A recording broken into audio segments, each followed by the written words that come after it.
नमस्कार दोस्तों, आप सभी का मेरे चैनल में बहुत बहुत स्वागत है।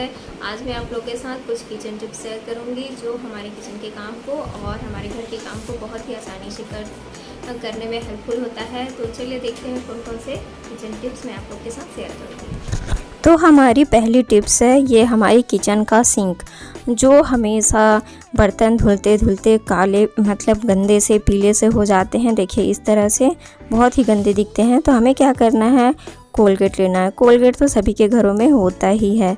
तो इस तरह से जैसे हम जिस पे बर्तन धुलते हैं जिससे उसके ऊपर कोलगेट को लगा लेना है और फिर हम इस कोलगेट से ही आप हमारे सिंक की सफाई करेंगे। तो आप जैसे वाइट वाला ही कोलगेट लीजिएगा, क्योंकि रेड वाले से उतने अच्छे साफ़ नहीं होते हैं। तो वाइट वाला ही आप लीजिएगा। तो हम जिस सिंक में इसे लगा देते हैं और इसी कोलगेट से जो किचन के बाथरूम के नल होते हैं उसकी भी सफाई हो जाती है।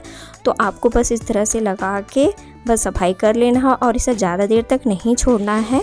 जैसे सफाई करने के बाद इसे तुरंत ही आप धो दीजिएगा। तो पहले तो हम इसे अच्छे से थोड़ा सा रगड़ के साफ़ कर लेते हैं, फिर हम इसे तुरंत ही पानी से धुल देंगे। तो देखिए हम पानी से इसे धुल देते हैं, क्योंकि इसे ज़्यादा देर तक आप लगा के रखेंगे तो थोड़े ख़राब होने लगते हैं। तो देखिए कितने अच्छे से साफ़ हो गए हैं।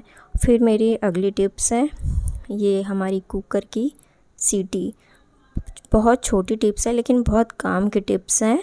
तो हम कई बार बर्तन धुलते रहते हैं, तो धुलते धुलते कहीं इधर उधर रख देते हैं।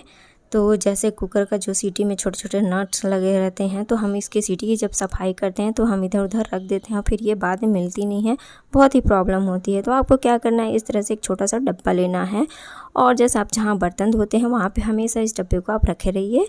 और इस तरह के जब आप बर्तन धोते हैं, जैसे कुकर की सीटी हो गया और भी बर्तन रहते हैं जिसमें नट वगैरह रहते हैं, आप उसे धुलने के बाद इस तरह से डब्बे में रख दीजिए, तो ये घूमेंगे नहीं। फिर मेरी अगली टिप्स है ये, जैसे हम लहसुन अदरक कूटने वाला। तो हाँ, इसमें देखिए जैसे हम इसे यूज़ करके ऐसे ही रख देते हैं तो इसमें जंग लगने लगता है, क्योंकि इसमें लोहा मिक्स रहता है, प्योर स्टील नहीं रहता है। क्योंकि अगर आप प्योर स्टील वाला लेंगे तो इसमें अच्छे से इसका जो तला रहता है पतला रहता है, तो अच्छे से काम नहीं करता है, अच्छे से कूटते नहीं बनता है। तो लोहा और जो स्टील मिक्स रहता है उसका तला भारी रहता है, तो इसमें अच्छे से कुछ भी कूटेंगे तो अच्छे से कुटा जाता है। तो इसमें यूज़ करने के बाद कई बार गीला रहता है तो जंग लग जाता है। तो फिर आपको क्या करना है, इसे अच्छे से धुल लेना है। जो जंग लगी हुई है उसे आप अच्छे से साफ़ कर लीजिए। और ये रोज़ की बात है, एक दिन की बात नहीं है। आप इसे रोज़ इसे अच्छे से सफाई कर लीजिए यूज़ करने के बाद। और फिर इसे हमेशा आप सुखा के रखिए। और जैसे अगर धूप में आप सुखा लीजिए, अगर धूप नहीं है तो आप इसे सूखे कपड़े से अच्छे से पोंछ लीजिए और फिर इसे रखिए। तो इस तरह से जो आपके लहसुन अदरक कूटने वाला है ये ख़राब नहीं होंगे। और जब जंग लग जाते हैं तो बहुत ही गंदे दिखते हैं और निकलती भी नहीं है। तो इसलिए इसकी सफाई बहुत ज़रूरी है। बहुत छोटी टिप्स है लेकिन बहुत काम की है। तो देखिए कितने अच्छे से ये साफ़ हो गया है और इसे हम रख देते हैं। फिर मेरी अगली टिप्स है ये बॉटल, कांच की बॉटल। जैसे हम कई बार अचार लाते हैं और जैसे हनी के और भी बहुत सारे जो बॉटल रहते हैं, इस सब बॉटल को मैं कभी फेंकती नहीं हूँ, क्योंकि ये यूज़ हो जाता है। इसमें कुछ आप सामान रख सकते हैं। तो इसके जो लेबल लगे रहते हैं तो यूज़ होते होते इधर उधर से निकलते हैं तो अच्छे नहीं दिखते हैं। तो आपको क्या करना है, इस तरह से आप बॉटल को ले लीजिएगा और उसमें गुनगुना पानी आप ऐसा डाल दीजिएगा, पूरे बॉटल को पानी में डुबो दीजिएगा। तो जो इसका लेबल है भीग के निकल जाएगा। और गर्म पानी में आप डालेंगे तो ये जल्दी ही निकलता है, क्योंकि जो इसके अंदर का गोंद रहता है आसानी से निकल जाता है। तो चलिए कुछ देर के बाद देखते हैं इसे। तो देखिए हमने इसे कुछ देर तक रख दिया था, फिर उसके बाद हम देख रहे हैं इसे, इसके लेबल को निकाल के देखिए कितनी आसानी से निकल जा रहा है बहुत ही अच्छे से। तो आप इस तरह से इसके लेबल को निकाल सकते हैं और आपकी बोतल बहुत ही अच्छी दिखेगी। इधर उधर से लेबल निकला हुआ नहीं दिखेगा। तो देखिए हमने पूरे लेबल को साफ़ कर दिया है, बॉटल एकदम अच्छे से नए जैसे हो गए हैं। तो आप इसे यूज़ कर सकते हैं। फिर मेरी अगली टिप्स है, इस तरह के कपड़े में कई बार इस तरह से देखिए जिग जॉग लगे रहते हैं, जो यूज़ करते करते ख़राब होने लगते हैं।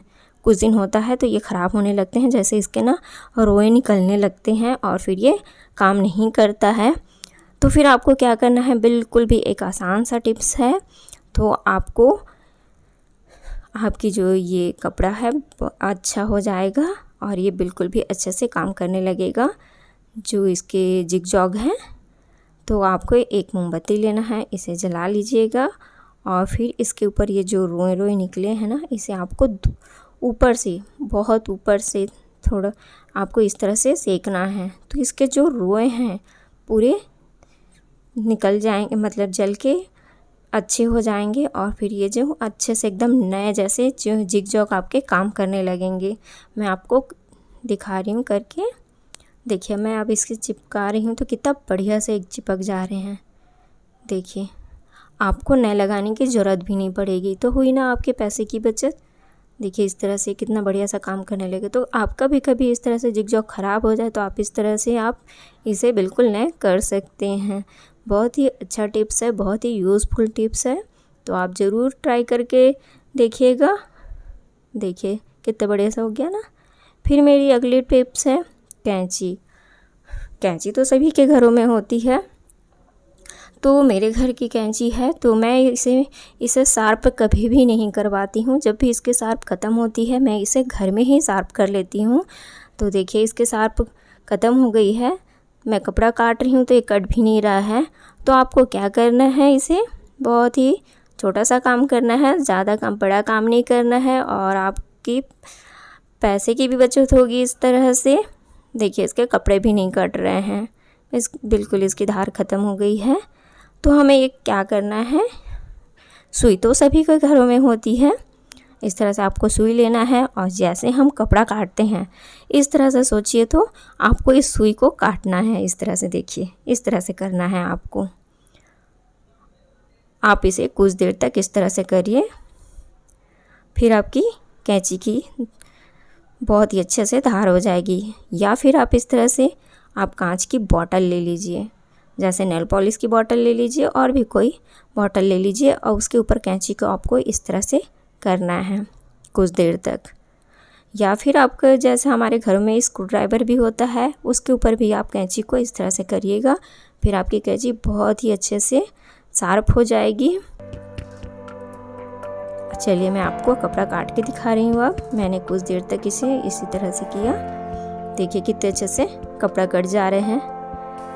तो ये बहुत ही अच्छा टिप्स है जिससे आप अपना के आप बढ़िया से अपने कैंची को शार्प बना सकते हैं और फिर आपके इसमें भी आपके पैसे की बचत होगी।